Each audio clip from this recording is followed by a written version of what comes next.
Hello class 12th Bihar board के बच्चों, कैसे हैं आप लोग।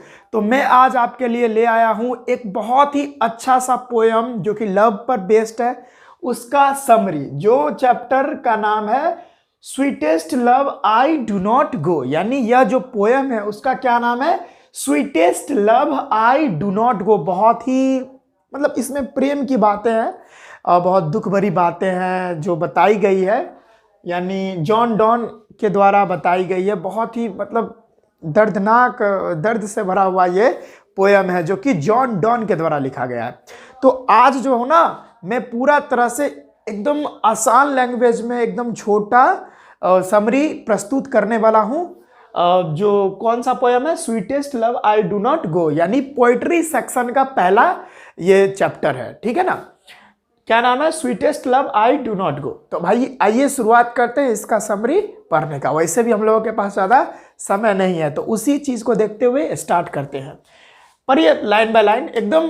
देखिए जिस तरह से मैंने लिखा हो ना, जहाँ पे पैराग्राफ छोड़ा हूँ, ठीक है, वैसे ही आपको करना है यार। 5 में से 5 नंबर कोई काट ही नहीं सकता है, समझ में आया ना। देखिए क्या है, sweetest love I do not go was composed by metaphysical poet John Donne. यानी sweetest love I do not go जो कविता है, इसकी रचना यानी कंपोज्ड, इनकी रचना कौन किए हैं, जॉन डॉन किए हैं, जो क्या है, मेटाफिजिकल पोएट है, यानी आध्यात्मिक कवि है। क्या है, आध्यात्मिक कवि है। कौन, John Donne. He was born in 1572, यानी उनका जो जन्म है 1572 ईस्वी में कहाँ हुआ था, लंदन में हुआ था। एक एक पॉइंट को गौर करते जाइएगा। He was forced to leave Oxford University without a degree because of his religion Catholic. कहने का मेरा मतलब है कि उनको जो है ना, कि उनको ऑक्सफोर्ड यूनिवर्सिटी से बाहर निकाल दिया गया था, या उनको लीव करना पड़ा था, यानी फोर्सली उनको बाहर निकाल दिया गया था। क्यों भाई। और एक और बात, बिना कोई डिग्री के, यानी जॉन डॉन को बिना कोई डिग्री दिए हुए ऑक्सफोर्ड यूनिवर्सिटी से बाहर निकाल दिया गया था। ऐसा क्यों, बिकॉज ऑफ हिज रिलीजन, उनके रिलीजन के वजह से, उनके धर्म के वजह से। उनका धर्म क्या था, कैथोलिक था। पहले रोमन और कैथोलिक में बहुत ज़्यादा ये रहता था। इसी के लिए इनके धर्म की वजह से उनको ऑक्सफोर्ड यूनिवर्सिटी से बिना कोई डिग्री दिए हुए बाहर निकाल दिया गया। किनको भाई, जॉन डॉन को।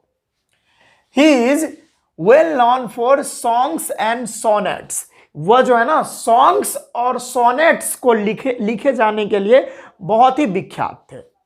आगे पढ़िए।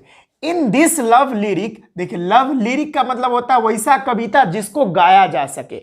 गे, यानी लिरिक का मतलब होता है गे, इस तरह से गे, ठीक है, यानी वैसा कविता जिसको गाया जा सके। तो ये ऐसा कविता है जिसको हम लोग गाते हैं, यानी ये गे कविता है, यानी इसको गाया जा सकता है।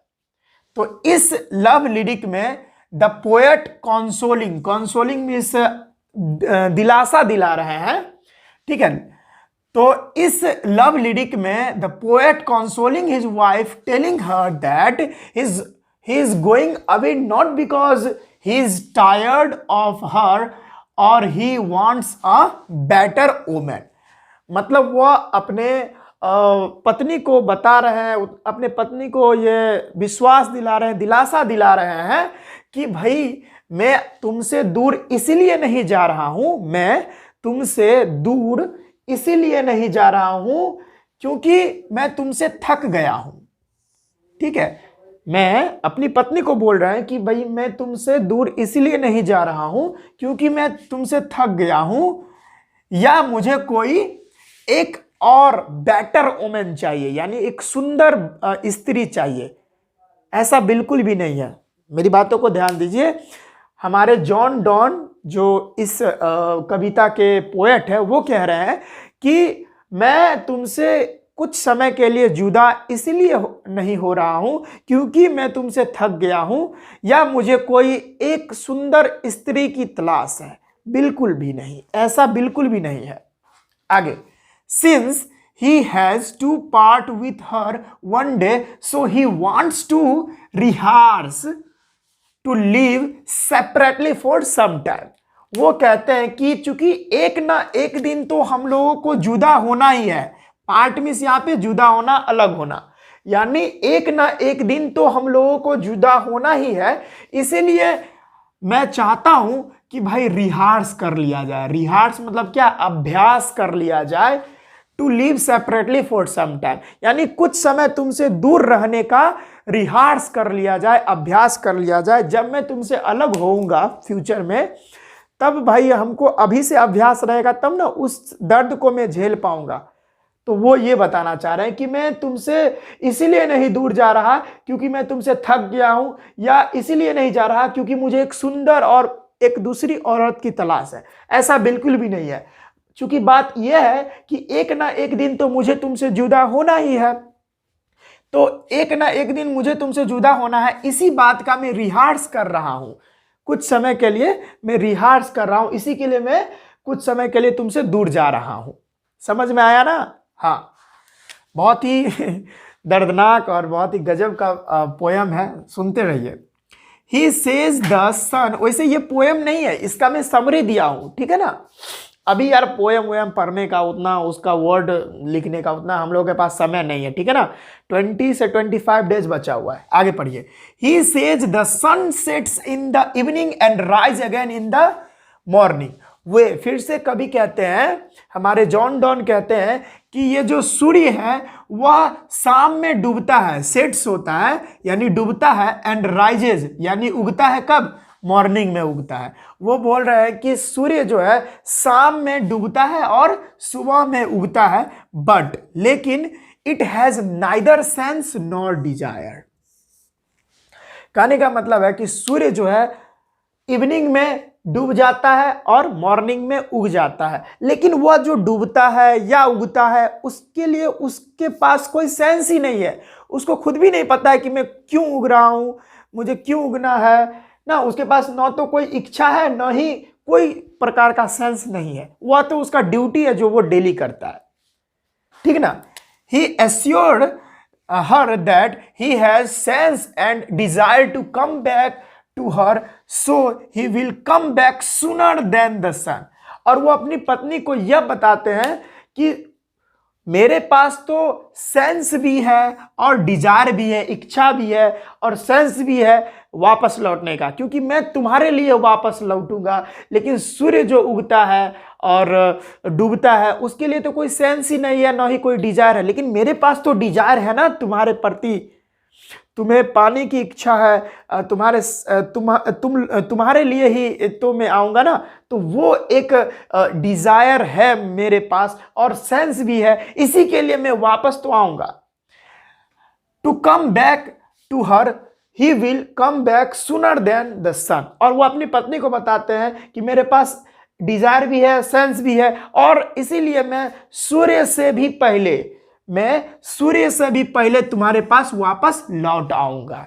ऐसा कौन बोल रहे हैं? कवि बोल रहे हैं। आगे पढ़िए।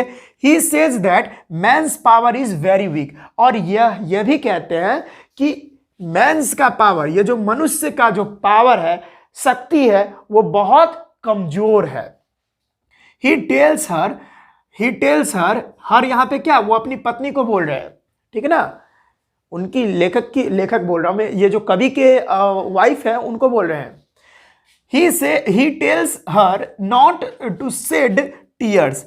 शेड टीयर्स मीन्स होता है आंसू बहाना। वो अपनी पत्नी को कहते हैं कि आंसू बहाने की कोई जरूरत नहीं है, क्योंकि because that will make him sad and weak. वह जो तुम आंसू बहा रही हो उसको बहाने की जरूरत नहीं है। ऐसा इसीलिए क्योंकि यार तुम आंसू बहाओगी तो वह मुझे दुखी और कमजोर बनाती है, ठीक है ना।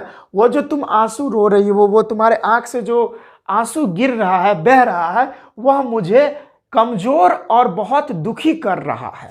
ही says not to forethink of any ill during his journey, otherwise destiny में फुलफिल इट। वो कह रहे हैं कि मेरे जर्नी बोले तो यात्रा, कि उनके यात्रा में तुम ज्यादा सोचो मत। फोर्थ थिंग मीन्स ज्यादा सोचना, यानी वो बोल रहे हैं कभी कि मेरे जर्नी में तुम ज्यादा सोचो मत, क्योंकि यह जो डेस्टिनी है, यह जो डेस्टिनी है यानी किस्मत है, तकदीर है, वह उसको जो करना रहेगा, यानी वो जो तकदीर है उसको जो करना रहेगा वो तो करके ही रहेगा, वह तो फुलफिल करके ही रहेगा। इसीलिए तुम सोचो कुछ भी नहीं, इस मेरे जर्नी के बारे में कुछ मत सोचो, क्योंकि अगर तकदीर को जो करना रहेगा वो तो करके ही रहेगा, इसीलिए तुम ज़्यादा सोचो मत, ठीक है ना। और लास्ट में क्या बोलते हैं, at last he says the people who are in each other's mind are never separated। separated means अलग होना या बिछड़ जाना।